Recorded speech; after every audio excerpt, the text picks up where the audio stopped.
I think my first introduction to still life was when I was 12 years old. I took private painting lessons as a kid, and I remember painting bowls of fruit, and I remember painting arrangements of flowers and vases and things like that. And I was really interested in getting all the details right and all the definition that you saw in the compositions and things. As a photographer, I never attempted still life before. This was my first project that I ever did still life about a year ago, and it began when my godparents passed away, and that was about 2 years ago. And I went over to my Aunt Rita, who was my godmother. I went to her house, and I was helping my cousins clean out the home, and we were like looking at photographs. And my cousin Kelsey handed me my godmother's dishes, and she said to me, she's like, "Why don't you take these home and do something creative with them in celebration of her life and her memory?"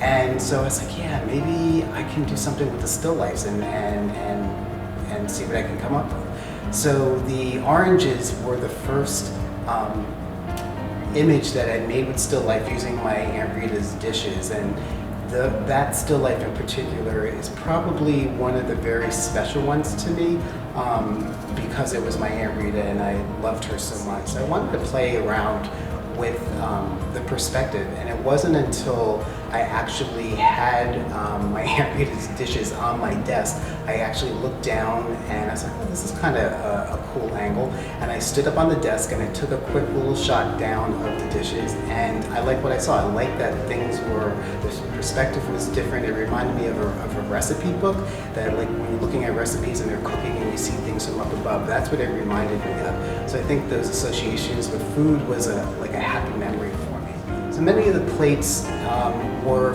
started out from my family. They were passed down from my aunts to my cousins, and I asked them if I could borrow the dishes, and I made still lifes from them. And then what happened was I showed them to my friends, and they thought it looked really cool.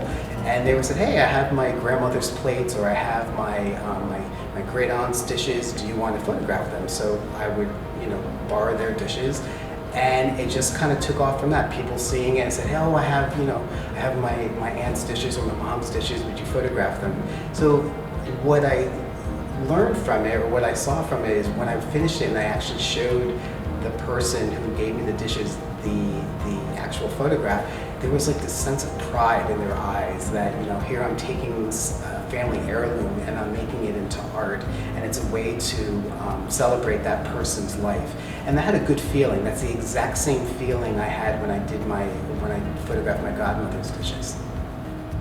So the backgrounds have their own story. Like I said, the first one that I did was the orange, and that is the only one in the series that actually uses wallpaper. But then I moved on to the second one, which I believe was the lemons, the lemons were my second one. And I had so much difficulty trying to find that actual pattern. So I said to myself, this is crazy. Just use your graphic design skills and create your own patterns. And so that's what I did. And how I started was I would either draw them, or I would photograph pieces of them, pieces of the pattern from the dishes, and then I would retouch and construct the patterns so that it was into a textile. Once I had a design that I was happy with, I actually outputted them as 4-foot by 5-foot textiles, and that became my tablecloth that I actually set the dishes on. So that was a lot of fun. Some of them took a couple days to do, some of them took weeks to do. Probably the most complicated one was the pomegranates. All the backgrounds on the pomegranate was actually hand drawn, and just working with that pattern had an effect with my eyes. I kept playing tricks with my eyes, so it took a long time to get that one right. So I get asked a lot, why fruits and why vegetables? And for me, it was very instinctual. I remember whenever I would visit my relatives, the first thing out of their mouths would be, oh, sit down and have something to eat, or did you eat? And so there was always this association with food, with love. And I remember growing up, my mom, when she would cook big meals or big holiday celebrations, at the end of the meal, she would always put on the table a big bowl of fruit and also a big bowl of nuts. And I remember all my aunts and uncles would be around the table, and they would be picking at the fruit, picking at the nuts, and and they would just be talking and reminiscing and telling stories, and it was so nice to be able to sit around at the family table and hear those stories and be a part of it, and you just felt the love. And the vegetables, my grandmother was an excellent cook, same with my mom, and all of my aunts are all excellent cooks. They could basically take anything that they had in the pantry, any leftover, and put together an Italian home-cooked meal and serve it on the table. So I have great associations with things like, string beans and potatoes as a kid, and Italian vegetable soup was another staple in our home, and stuffed artichokes, which I love to this day. So for me, it was a no-brainer to use fruits and vegetables. I had great associations with those as a kid growing up. One thing that I wanted to do was how I can take the food and treat it in a way that was different than what you see in still life. So I had a lot of fun playing with the food, experimenting with the food, how I can deconstruct the food and then put it back together and make something that was really kind of cool. So I spent a lot of time doing that. I have a lot of respect for food stylists after doing all of this.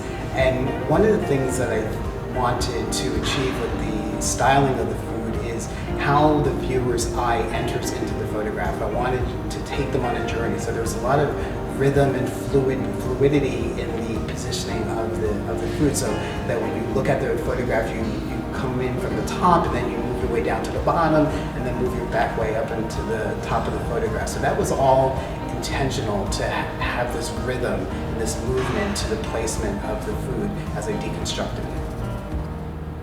So when I was doing the research on the patterns and trying to figure out where they came from, I also did a lot of research on the china themselves. And what I found was there was 3 pioneers in the industry, and that was Spode and Wedgwood and Lennox. And they all each brought something different to the table. And Spode was started around in the 1800s. They're from England, and they were known for actually taking a print and being able to transfer it onto the ceramic. And a lot of their patterns started out in the 1800s. The pattern that's used for the artichoke came from that time period. Same with the blue Italian, the lime, and also the beans. So it was very interesting to see some of these patterns that started out in the 1800s are still being used today. So thank you for listening. I was very happy to have the opportunity to share a little bit of the background of the work with you, and I hope you enjoyed the series. Thank you.